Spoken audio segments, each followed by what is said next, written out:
બનાસકાંઠાના થરાદમાં એક સનસનાટીભર્યા કિસ્સામાં 14 વર્ષની સગીર વિદ્યાર્થીની પર દુષ્કર્મ આચરનારા વિધર્મી યુવકને થરાદ પોલીસે ગણતરીના કલાકોમાં ઝડપી પાડ્યો છે. થરાદની 14 વર્ષની વિદ્યાર્થીની સાથે એક વિધર્મી યુવકે દુષ્કર્મ આચર્યું હતું. આરોપીનું નામ દિલાવર ખાન જણાવવામાં આવી રહ્યું છે, જેને પોતાના એક મિત્રની મદદથી આ કૃત્ય કર્યું હતું. પોલીસ સૂત્રો પાસેથી મળતી માહિતી મુજબ 1 મહિના અગાઉ જ્યારે સગીરા શાળાએ જઈ રહી હતી ત્યારે આરોપી યુવક તેને રિક્ષામાં બેસાડી એક હોટલમાં લઈ ગયો હતો અને ત્યાં તેની પર દુષ્કર્મ આચર્યો હતો. આરોપી વિધર્મી યુવક દિલાવર ખાને સગીરાને ધમકી આપી હતી કે જો તે મોબાઈલ ઉપર વાત નહીં કરે તો તેના માતા પિતાને મારી નાખશે. આ ધમકી આપીને તેણે સગીરાને ડરાવી ધમકાવી આ કૃત્ય આચર્યો હતો.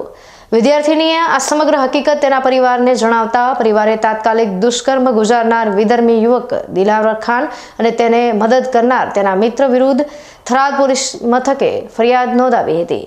ફરિયાદ મળતા જ થરાદ પોલીસે આ મામલાને ગંભીરતાથી લઈ અલગ અલગ 3 ટીમો બનાવી તપાસ શરૂ કરી હતી અને ગણતરીના કલાકોમાં મુખ્ય આરોપી વિધર્મી યુવક દિલાવર ખાનને ઝડપી પાડ્યો હતો. પોલીસે આરોપી વિરુદ્ધ પોક્સો એક્ટ હેઠળ ફરિયાદ નોંધી તેની અટકાયત કરી વધુ તપાસ હાથ ધરી છે. જોકે આ ગુનામાં આરોપીને મદદ કરનાર તેનો મિત્ર હજુ પોલીસ પકડથી દૂર છે અને પોલીસે તેને ઝડપી પાડવા ચક્રો ગતિમાન કર્યા છે.